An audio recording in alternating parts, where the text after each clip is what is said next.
Chers amis, je suis très heureuse de vous retrouver aujourd'hui, ainsi que Frédéric Pons, que nous ne présentons plus. Pour ceux qui ne savent pas qui est Frédéric Pons, il est journaliste, grand reporter, il accompagne nombre de nos voyages à thématiques géopolitiques et historiques. Je suis prise ici dans un Mistral absolument épouvantable, j'espère que vous m'entendez. Bonjour Frédéric, comme nous tous, vous êtes contraint de rester chez vous encore un peu, mais racontez-nous un petit peu comment vous vivez ou comment vous avez vécu ce confinement jusqu'à présent. Bonjour Sophie, alors moi je vis un confinement finalement assez confortable parce que je continue à voyager. D'abord parce que j'ai un superbe oranger là que vous voyez derrière moi qui est en train de produire ses fleurs et il m'apporte tous les parfums de la Méditerranée et de l'Orient que j'aime tant. Donc de ce côté-là je voyage. Ensuite, je continue à voyager parce que j'ai un petit avion fétiche, vous voyez, et quand j'ai un peu le spleen parce que les voyages sont arrêtés, je fais tourner le moteur et puis je rêve un peu. Alors, j'ai aussi sur mon bureau un petit personnage qui s'appelle Tintin, vous le voyez passer, mon cher Tintin, qui, quand ça va pas, me dit il faut jamais renoncer. Les aventures de Tintin sont pour ça extraordinaires, de 7 à 77 ans. C'est une leçon d'énergie et de persévérance. Voilà. Alors évidemment, pendant toute cette saison-là de confinement, je rêve aux voyages que j'ai faits. Donc j'en refais à travers les photos que je peux regarder avec tous les amis qui ont voyagé avec moi sur toutes les destinations que vous connaissez bien. Et puis, j'ai repris ma bibliothèque.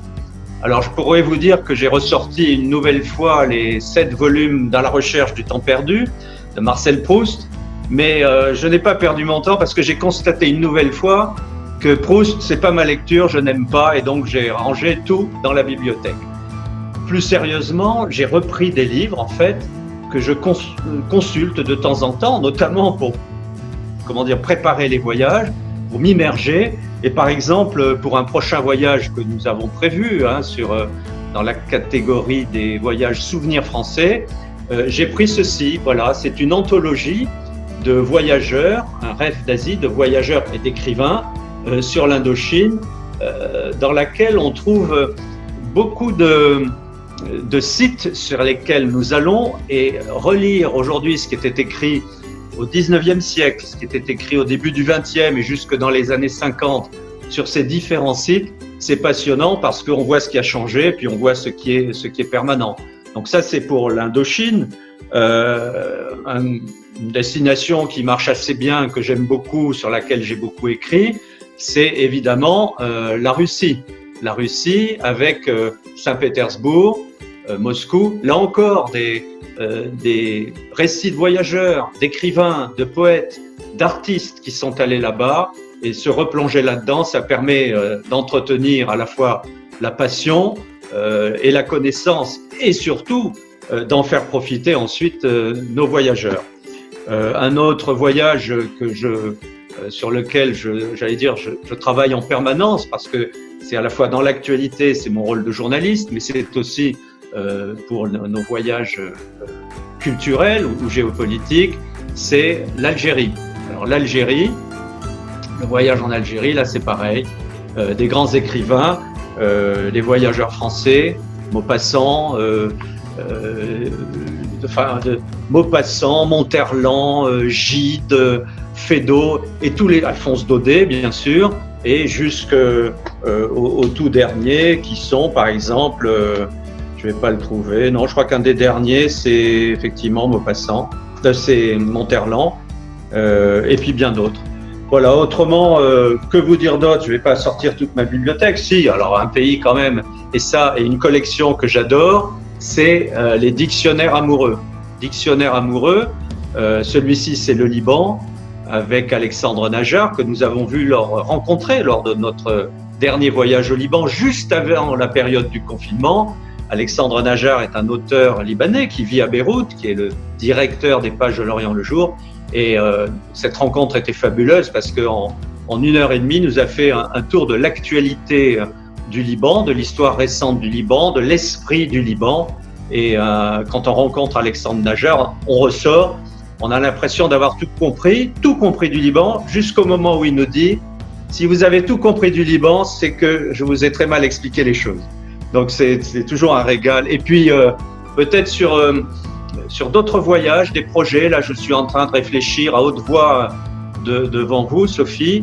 Il y a ce livre-là que j'ai ressorti, Dictionnaire des explorateurs de Michel Lebris, qui est une somme, hein, il y a je crois 700 pages. Et là c'est pareil, il y a beaucoup d'idées à piocher sur un certain nombre de pays, de régions, pour aller sur les pas de ces explorateurs, souvent français, pas toujours, mais pour aller au-devant à la fois de ce qui a été la plus grande France et de ce qui reste aujourd'hui de souvenirs français.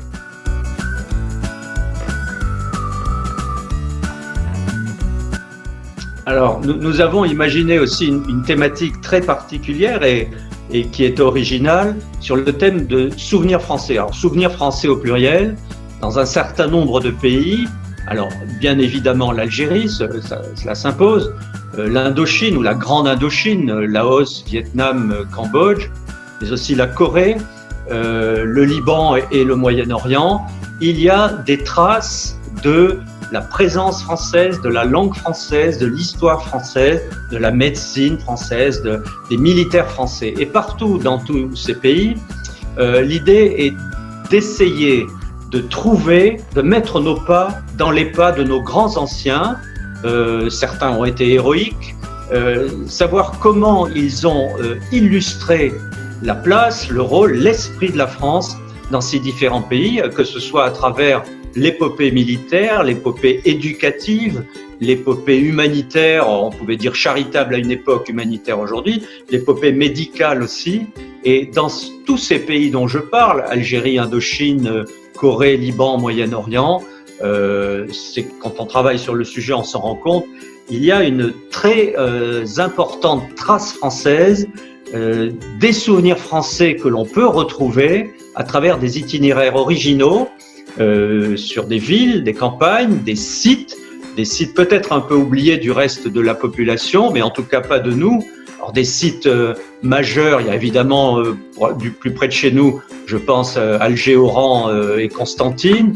Un jour peut-être nous retournerons dans le grand sud algérien à Tamanrasset, à la Sékrème, sur les pas du père de Foucault.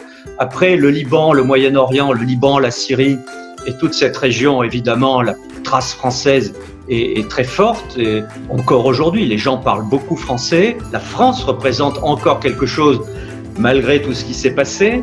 Et là, aussi bien des sites que des rencontres avec des personnalités qui savent nous parler non seulement de leur pays, mais aussi de ce que la France a pu apporter, laisser faire ou bien ou mal faire, c'est toujours passionnant. Et évidemment, si on va beaucoup plus loin vers l'Asie, c'est-à-dire l'Indochine, c'est le souvenir de notre épopée coloniale dans ce qu'elle a eu de plus beau, des pages glorieuses, parfois sombres, nous en parlons, mais aussi des pages glorieuses, l'épopée tragique de Dien Bien Phu, ce qui s'est passé au Cambodge au moment de l'arrivée des Khmers rouges,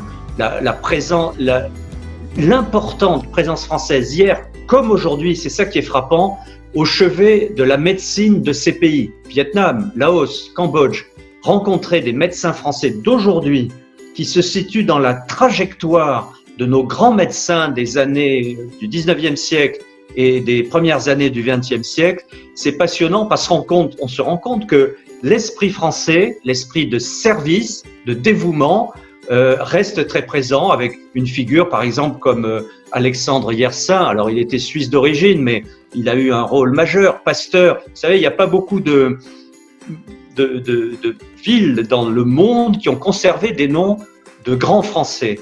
Et dans tous ces pays d'Asie, les noms de Français que nous trouvons, des grands Français, j'ai dit, alors c'est pas Nicolas Sarkozy ou François Hollande, vous en doutez bien. Il y a encore un peu du général de Gaulle. À une époque, il y a eu des rues ou des boulevards Maréchal Pétain, c'est fini. Mais aujourd'hui, c'est Pasteur, Yersin, Marie Curie. Ce sont des gens qui ont contribué à enrichir l'humanité par leur découverte, leur science, mais aussi par leur engagement direct auprès des populations. Et c'est très touchant aujourd'hui de rencontrer des Français, médecins, à Hanoï, à Saigon, à Vientiane ou à Vientiane au Laos ou à Phnom Penh au Cambodge, qui sont dans la ligne de ces grands médecins français. Ils en sont les héritiers. Et à côté de ça, il y a effectivement tout l'aspect militaire. Vous savez, raconter Dien Bien Phu sur le site, sur place, c'est très émouvant. J'y suis allé à de nombreuses reprises là, depuis une vingtaine d'années. Et à chaque fois, revivre cette bataille, les erreurs, les succès, l'héroïsme, les sacrifices, que ce soit à Dien Bien Phu, mais aussi sur la fameuse route coloniale numéro 4, RC4, dans l'est du Nord-Vietnam, c'est toujours très émouvant parce que ce que je raconte, ce que je lis, et souvent ce que les lecteurs apportent comme témoignage quand ils sont eux-mêmes des fils, des filles, des petits-fils ou des petites-filles de ces soldats qui ont combattu, c'est extrêmement émouvant parce que nous sommes sur place. Et quand je lis l'histoire de cet adjudant qui saute dans le fossé, dans un ravin pour échapper aux Viets, et qui va s'en sortir et qui va vivre 20 jours, 25 jours d'enfer dans la jungle et qui va réapparaître, eh bien, on y est, on voit la jungle, on voit le ravin, on voit la piste en latérite et c'est extrêmement émouvant. Et raison de plus, quand nous sommes à Dien Bien Phu, sur place, nous vivons l'épopée, les derniers jours du siège du camp retranché. En Corée, c'est la même chose, avec l'épopée du bataillon français de Corée. On raconte l'histoire, je ne vais pas le faire maintenant, mais une épopée héroïque aussi, la fameuse colline Crève-Cœur qui a marqué tous les combattants qui sont passés là-bas, et tous les combattants, pas seulement français.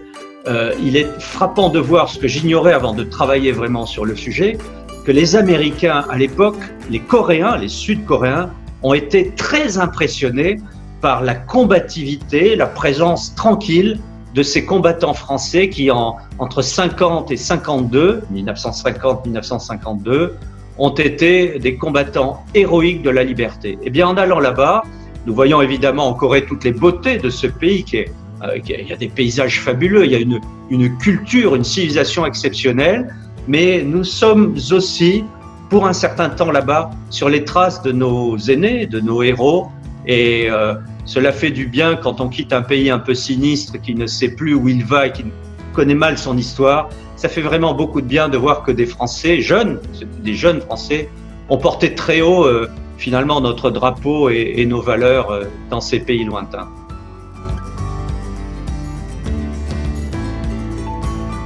Alors en ce moment, j'écris pour la revue Conflit, qui est une excellente revue de géopolitique, de politique au sens très large. Et cette pandémie-là qui est en train de nous mettre à l'arrêt, de nous réduire à un pays du tiers-monde à travers tout ce qu'on découvre en termes de manquement, d'incohérence et d'incertitude, cette pandémie est très riche en éléments de réflexion sur l'avenir. Évidemment, la place de l'Europe, elle a été en dessous de tout. Le rôle de l'Asie et notamment de la Chine, notre dépendance extrêmement préoccupante en production stratégique à l'égard de la Chine, le jeu de l'Amérique, ce nouveau monde là qui est en train d'apparaître à l'issue de cette pandémie est passionnant à questionner, à décortiquer, à décrypter. C'est ce que je fais en ce moment à travers une série de plusieurs articles là, qui vont paraître dans la revue Conflit pour essayer d'y voir clair, pour essayer dans la mesure du possible, de savoir ce que nous avons vécu exactement, ce vers quoi nous allons et comment nous pouvons retrouver un peu plus de souveraineté et de sécurité à la faveur de cette crise.